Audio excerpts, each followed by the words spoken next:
Hi guys, welcome to Sosin classes. This is Hima Hegde presenting before you the current and contemporary affairs in anthropology.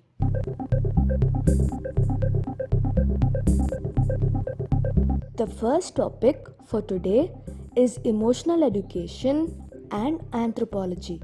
The struggle for survival and personal fulfillment are activities inherent to every human being for which from birth they have to forge their personality, character, skills, and abilities to face social and working life.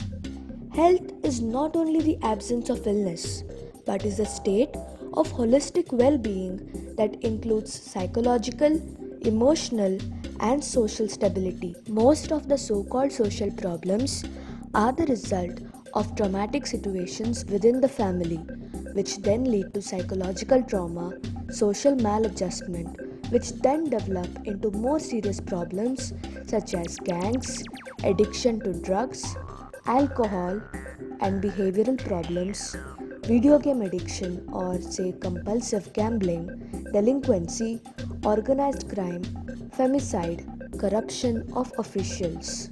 In order to be sustainable and prevent personal social problems, it is necessary that the state and society as a whole are concerned with developing strategies for the formation of people's emotional intelligence so that the individuals develop resilience, that is, adaptation to adverse or frustrating situations. Only in this way will it be possible to have psychologically stable citizens who contribute positively to personal, family, and social development. Since prehistoric times, society has made demands on individuals in their daily struggle for existence. If the struggle for survival in a hostile environment in the face of the forces of nature was the driving force behind human existence, today human beings continue to struggle with the need to survive in an extremely competitive environment. Achieving the basic needs of food, shelter, clothing, education, and training, as well as the need to be somebody in life, remain. However, modern life today is marketed by the rise of new technologies, the internet, the speed of communication, and the phenomenon of globalization, the impact of social networks on daily life, and now with the coronavirus pandemic that is causing more than 5 million deaths in the world, generating a permanent state of stress, anxiety, and depression, as well as the adaptation to the new normal and the norms of distance and the use of masks. The negative impact on the economy can be seen in unemployment, low profitability, social crisis, and increased crime. These factors affect the psyche of the individuals. As in prehistoric times, those who survive are those who have the best qualities.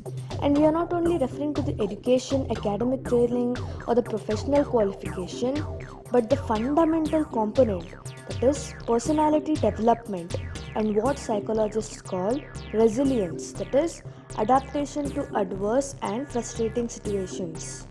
In everyday life, we often see cases of people who have had excellent grades in school, as evidenced by passing grades in traditional subjects, diplomas of excellence, but who then have difficulties in their personal and family life. There are so many cases of young people who graduate from universities with very good grades but have failed in their personal lives. This means that instruction, school, technical and university education also requires a holistic approach to the human being, and more emphasis has to be laid on emotional intelligence and overall personality development. The second topic for the day is the conservation of tribal languages. More than 200 languages have disappeared in India in the past 50 years, and another 197 are considered at risk. The languages of Adivasi groups are mostly spoken. Little room is available online and in official documents for those languages with script. Yet, Something has changed in the recent years as more grassroots initiatives have been taken. Adivasis are the indigenous people of the Indian subcontinent, a mosaic of tribal groups that live mostly on the margins of society, poor with little access to education, and are mostly animists or Christians. Losing a language means losing cultural heritage that goes with it. Tribal languages are a treasure trove of knowledge about a region's flora, fauna, and medicinal plants. Usually, this information is passed from generation to generation. However, when a language declines, all of this knowledge is completely gone. Not having content available in one's native language is a huge handicap in terms of access to knowledge and impoverishes the cultural debate. In 2014, journalist Shubhranshu Chaudhary created CGNet Swara, an online platform dedicated to issues related to the central region of Gondwana with stories and news in the Gondi language. Still, in 2013, India's Education Ministry established the Scheme for Protection and Preservation of Endangered Languages, that is SPPEL, to document and archive the country's languages that have become endangered or likely to be endangered in the near future. Another positive note came in 2021 from the eastern state of Odisha, where the most Indian Adivasis live. State authorities decided that elementary school textbooks would be published in 21 tribal languages using the Oriya alphabet except for the Santali, which can continue to use Olchiki. However, the project called Samhati is not easy to implement. In addition to the challenge of standardizing the dialects of Odisha's 62 tribal groups, that is to educate lakhs of tribal children, 1,000 teachers need to acquire language skills in tribal languages. Next online, we have an iconic personality called Buddhu Bhagat. While India was fighting for its freedom struggle, many of the protests against the British government were led by the tribal people. Their fight for their land and people were was more commendable as the country witnessed their struggle turning into a revolution by using traditional equipment like swords and bows. Among those warriors, one was revolutionary Buddhu Bhagat. Born on February 17, 1792, Buddhu Bhagat belonged to an Oraon family in Silgai village of present-day Jharkhand. Since his childhood, he used to practice swordsmanship and archery. Due to his immense hatred against Britishers and their authority over his territories, Bhagat always wanted to involve himself in an armed struggle against the regime.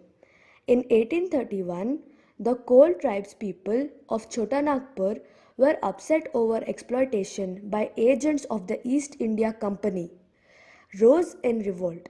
The rebel Kols, under the leadership of Buddhu Bhagat, Joa Bhagat, Madara Mahato, and others, grew resistive over the increasing encroachment on tribal territories by the non tribals. The new non tribal landlords resorted to the forced labor and fines and confiscated their cattle. The coal insurrection began when the farm of the two Sikh contractors was plundered and burnt. In 1832, Buddhu Bhagat led the Larka rebellion and motivated the tribal people to fight against the oppressive rule of the British and landlords. Bhagat and his followers fought with primitive weapons like bows, arrows, and axes. The characteristic feature of the Kol rebellion was that the Kol tribe members did not fight alone. Other tribes people like the Hos, Orans, and the Mundas joined them. The Kol did not hesitate to fight with the traditional weapons against the presidency army. Seeing the organizational ability of Buddhu Bhagat, people used to consider him as an incarnation of the deity. The freedom fighter had a significant influence on the people of Ranchi and the surrounding areas of Chota Nagpur who were ready to sacrifice their lives for the cause of his appeal. He taught the tribals to fight for their rights, trained them in warfare, and defeated the English soldiers several times. The hit and run tactics of Buddhu soldiers caused heavy casualties among the British soldiers. Bhagat became a big threat to the British government, who announced a reward of 1000 rupees on his head, which was considered a huge amount in those days. To capture Buddhu Bhagat and his companions, the Britishers surrounded Silgai village on February 13, 1832, and opened fire, fighting with just swords and axes against the advanced guns and weapons of the British army. Bhagat and his companions fought till their last breath. During the encounter, Bhagat was hit by a bullet and died while fighting for his nation. So that is it for today. Hope you found it informative. Thank you.